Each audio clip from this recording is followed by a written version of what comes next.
పట్టణ పేదల కోసం గత తెలుగుదేశం ప్రభుత్వం హయాంలోనే గేటెడ్ కమ్యూనిటీ తరహాలో ఇళ్లు నిర్మించారు. ఆయా కాలనీల్లో మౌలిక సదుపాయాలు కల్పించి ఇల్లు అప్పగించే సమయంలో ప్రభుత్వం మారిపోయి వైకాపా అధికారంలోకి వచ్చింది. టీడీపీ నిర్మించిన ఇళ్లకు రంగులు మార్చడమే తప్ప ఈ 5 ఏళ్లలో మౌలిక సదుపాయాలేవీ కల్పించలేకపోయింది.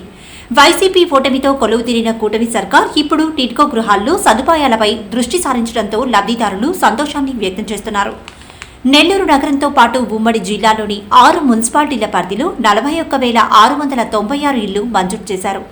కేంద్రం ఇచ్చే 1.5 లక్షకు రాష్ట్ర ప్రభుత్వం 1.5 లక్ష కలిపి రాయితీగా అందించి మిగిలిన సొమ్మును బ్యాంకుల నుంచి రుణాలు తీసుకునేలా పథకం రూపొందించారు.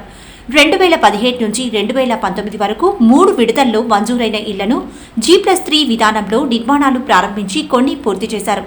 వైకాపా ప్రభుత్వం అధికారం చేపట్టాక మొదటి 2 ఏళ్ల పాటు టిడ్కో ఇళ్లు ఊసే ఎత్తలేదు. అడపాదడపా ఇచ్చినవి అరకొర వస్తువులతో లబ్ధిదారులకు అప్పగించారు. కొన్ని చోట్ల త్రాగునీరు, విద్యుత్తు, మురుగు కాలువల వంటివి పూర్తి స్థాయిలో కల్పించలేదు. బయట అద్దెలు భరించలేని కొందరు లబ్ధిదారులు అక్కడికి వెళ్లి అవస్థలు పడుతుండగా మరికొందరు వెనకడుగు వేస్తున్నారు.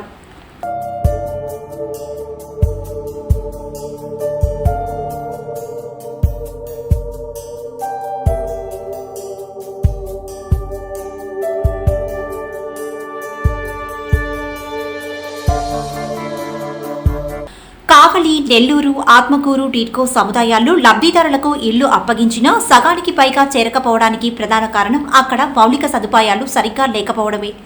చేరిన వారు అరాకొర వస్తువులతో ఇబ్బంది పడలేమని ప్రభుత్వం త్వరగా మౌలిక వస్తువులు కల్పించాలని కోరుతున్నారు. దశాబ్దం పాటు ఊరిస్తున్న టిడ్కో గృహాలు ఎప్పుడు నివాసయోగ్యంగా మారుతాయోనని లబ్ధిదారులు ఆశగా ఎదురుచూస్తున్నారు. తెదేపా హయాంలో నిర్మించిన ఇళ్లకు మౌలిక వసతులు కల్పించి ఇవ్వడానికి వైకాపా నేతలకు 5 ఏళ్లు సరిపోలేదంట. నాడు పునాదులు వేసిన తెదేపా సర్కారే నేడు ఆయా కాలనీలను అభివృద్ధి చేయాల్సిన బాధ్యతను తీసుకుంటోంది.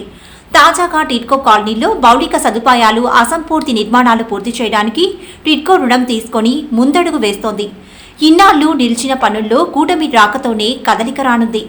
పేరేం పేరు? మీరు ఇక్కడ ఎంతకాలం నుంచి ఉంటున్నారు? ఏంది? మేము వచ్చి 1.5 నెలలు అయింది. ఎట్టుంది ఇక్కడ వాతావరణ పరిస్థితి? బాగానే ఉంది, ఇబ్బంది ఏమీ లేదు. మనకి ఏమన్నా మన ఇక్కడ ఉండే వాళ్ళు కానీ ఎవరైనా కూడా హెల్ప్ చేస్తా ఉన్నారు. ఇంట్లోకి, వాటికి, అన్నిటికీ ఏమి ఇబ్బంది ఏమీ లేదు. అంతా బాగా చేస్తున్నాము, బాగానే చేస్తున్నాము. ఇంకేం ఇబ్బంది. పేరేం పేరు? ఇక్కడ శ్రీనివాసులయ్య. ఈ ఏరియా పేరు వెంకటేశ్వరం. ఇక్కడైతే రోడ్లు కానీ, డ్రైనేజ్ కానీ అన్ని ఏం ప్రాబ్లం అయితే లేదు. మున్సిపాలిటీ వాటర్ అవి అయితే ఇప్పటికైతే లేవు. లైట్లు, ఈ లైట్లు అవి అయితే కంపల్సరీ లేవు. ఇక్కడ మాత్రం ఉండేవాళ్ళంతా మెయింటెనెన్స్ అంతా బాగానే చూసుకుంటారు. ఇంతవరకు అయితే బాగుంటుంది. ఇంకా జరగబోయేది అయితే మనకైతే తెలియదు. ఇప్పటికైతే బాగుంది, అన్ని బాగుంది. ఇప్పుడు జనాలు ఇంకా ఎక్కువ మంది రాకపోవడానికి కారణం ఏంటంటే కొంతమందికి ఇంకా పట్టాలు కొంతమందికి ఇచ్చారు, కొంతమందికి ఇవ్వలేదు. ఇచ్చిన వాళ్ళు ఒక 100 కుటుంబాల దాకా వచ్చి చేరారు. వాళ్ళకి అన్ని వసతులు అన్నీ బాగానే చేస్తున్నారు. ఎదురున్నోళ్ళు అంత ముందు ఉన్న వాళ్ళు ఇప్పుడు అంతా మెయింటెనెన్స్ అంతా సిద్ధంగానే చేసుకుంటారు. ఇప్పటికైతే ప్రాబ్లం అయితే ఏం లేదు. కాబట్టి మున్సిపాలిటీ వాటర్ లేదు ఇక్కడ. రోడ్లు, ఈది లైట్లు అవి ఒక ప్రాబ్లంగా ఉంది. అంత తప్ప ఇంకా అన్ని రోడ్లు కానీ అన్ని బాగానే ఉంటాయి. ఇబ్బంది లేదు.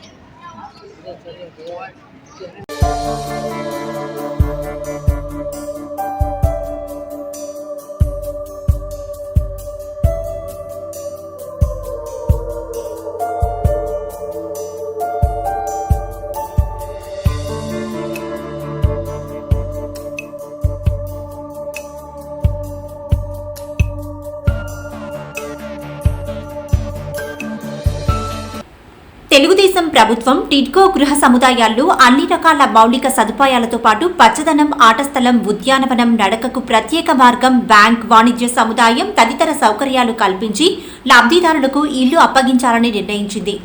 నెల్లూరులోని గృహ సముదాయంలో 80 కోట్లతో పార్క్, వాకింగ్ ట్రాక్, ప్రహరీలు నిర్మించారు. వైసీపీ హయాంలో నిర్వహణ లేకపోవడంతో ప్రస్తుతం పార్క్ అడవిని తలపిస్తోంది.